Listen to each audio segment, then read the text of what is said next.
कितने तुम में से कितने स्टूडेंट है जो जनरली हर एग्जाम में 2-4 नंबर से रह जाते हैं?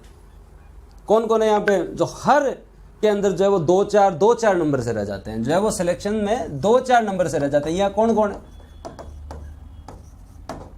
हर बार 2-4 नंबर से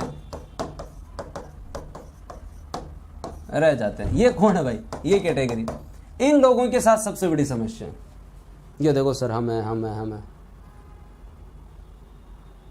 तो एक तो ये लोग जो मतलब एक चीज ये माने कि तुम लोगों के अंदर जो है वो योग्यता की कमी तो नहीं है, योग्यता की कमी तो नहीं है, योग्यता की कमी तो नहीं है।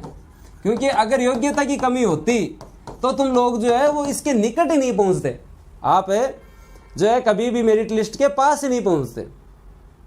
वीडियो में रह गया, बटोरे में रह गया। हाँ तो क्यों? तुम्हें योग्यता की तो कमी नहीं है भाई। कोई आदमी योग्य है तभी तो कट ऑफ के एकदम 20 के पास पहुंच जाता है। तुम में कुछ कमियां हैं, अगर सही तरीके में तुम लोग नोट भी करना चाहो ना तो मैं आज भी बता देता हूं तुम लोगों को, और ढंग से नोट कर लेना और सुधार सको तो सुधार लेना।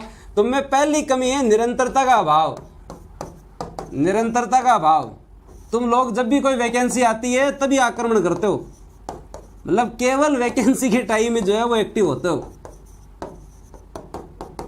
टाइम ही एक्टिव होते हो। और जो लोग ये चाहते हैं कि वैकेंसी के टाइम ही एक्टिव हैं, वो केवल एक्टिव होकर वापस इनएक्टिव हो जाते हैं, सिलेक्शन नहीं होता है ना। मैं 2015 अगस्त में पढ़ने लगा था और सच बात यह है कि मेरा फाइनल रिजल्ट 13 जुलाई 2021 में आया था।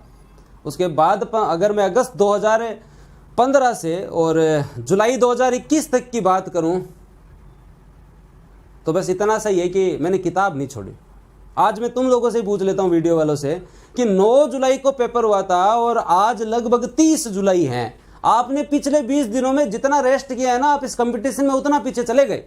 पास होना या फेल होना मैटर नहीं करता, आगे आने वाली वैकेंसी के लिए तैयार होना मैटर करता है कि आप अगली वैकेंसी के लिए कितना तैयार हैं। भैया आपने जो काम कर दिया वो तो 9 जुलाई को हो गया, सिलेक्शन होगा या नहीं होगा वो तो बाद में देखा जाएगा। आप अगली वैकेंसी के लिए कितना तैयार हैं? जिस स्टाबर ने इस 20 दिन में तैयारी की है और आने वाले 1.5 महीने में जो पढ़ लेगा ना वो आरएस में सिलेक्शन लेगा, आरएस प्री में श्योर है या एसआई में श्योर है। और जो अभी 20 दिन खराब कर चुका है आने वाला 1.5 महीना और खराब कर देगा ना, वैकेंसी के बाद तो हर आदमी पढ़ेगा।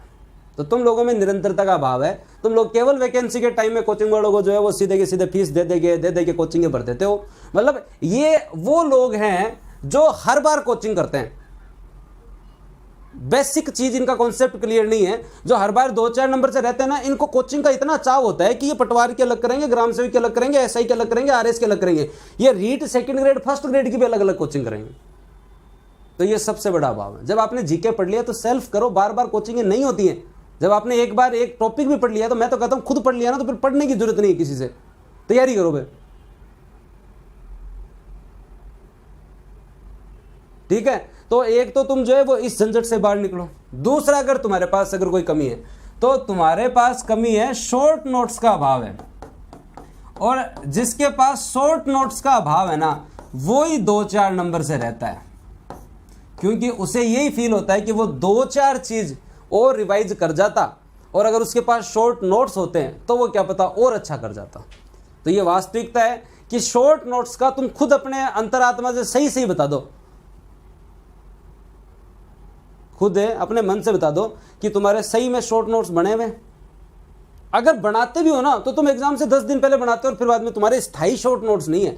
मतलब एक आदमी अगर 4 साल से पढ़ रहा हो ना तो अब तक हिस्ट्री, पॉलिटी, इको, ज्योग्राफी के कम से कम जो मेन टॉपिक जो बदलते नहीं है ना, उनके शॉर्ट नोट्स बना के रख लेता है। एक A3 पेज आता है प्रैक्टिकल वाला, प्रैक्टिकल वाले जो सीट आती थी ना एकदम पक्का सा कागज, बड़ा सा कागज, उस एक कागज के ऊपर बढ़िया तरीके से अपना शॉर्ट नोट्स बनाओ। जैसे मैं यहाँ पे हर क्लास के बाद बनवाता हूँ शॉर्ट नोट्स, और उस तरीके से शॉर्ट नोट्स बना के और उसे टेबल पे रख दो। मतलब आज ही नोट कर लो यार कि भी मेरे को तो जो है ना वो खनिज का, मेरे को जो है वो जनसंख्या का, मेरे को योजनाओं का, मेरे को प्रजामंडल का, मेरे को 1857 की क्रांति का, मेरे को चित्रकला का, ठीक है, मेरे को जनगणना का, ठीक है, ऊर्जा का, इन सबके शॉर्ट नोट्स बनाने, एक पेज 2 पेज में, वो A4 साइज वाले में बन जाएगा। और मान लो आपके पास 20 A4 साइज पेज, मैं कोई बहुत बड़ी बात नहीं बता रहा हूं तुम्हें, जो एक सामान्य स्टूडेंट को पता होनी चाहिए और जो मैंने मेरे जीवन में थोड़ा बहुत अपनाया है और मेरे लिए कारगर है वो यही है।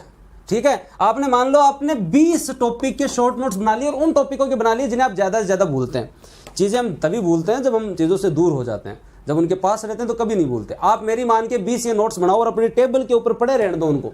आप चाहे कोई भी सब्जेक्ट पढ़ो, जब भी 3-4 घंटे में थक जाओ, एक पन्ना निकालो और 15 मिनट चाय पीते पीते खनीज को देखकर वापस रख दिया।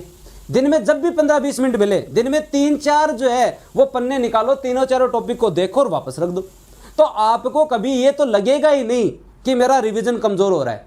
आप हर टाइम उन 20-22 टॉपिक के पास में रहेंगे जो 20-22 टॉपिक आपको हमेशा 2-3 नंबरों से रख देते हैं। आपको पता है कि इसमें से प्रश्न आएगा, फिर भी याद नहीं होता है, वो ये है। तो जिसके शॉर्ट नोट्स नहीं है वो रह जाता है। तो कम से कृपया करके शॉर्ट नोट्स बनाने चालू कर दो। जब भी आप किसी टॉपिक को पढ़ें तभी शॉर्ट नोट्स कभी नहीं बनाएं। एक बार टॉपिक पढ़ा, जब सेकंड रिवीजन करें ना, तब टाइम भी बचता है और शॉर्ट नोट्स भी बन जाते हैं। ठीक है। और तीसरी कमी अगर तुम लोगों में कोई सी है तो मुझे जहां तक लगती है वह तुम्हारा रिवीजन मोड कमजोर है। तुम्हारा जो है वो रिवीजन मोड कमजोर है। और रिवीजन मोड कमजोर है, इसका मतलब क्या हुआ? तुम्हारे रिवीजन का तरीका ही सही नहीं है, या तुम किसी सब्जेक्ट को इतने टाइम तक छोड़ देते हो कि वो अपने आप में तुम्हें नया सा लगने लगता है।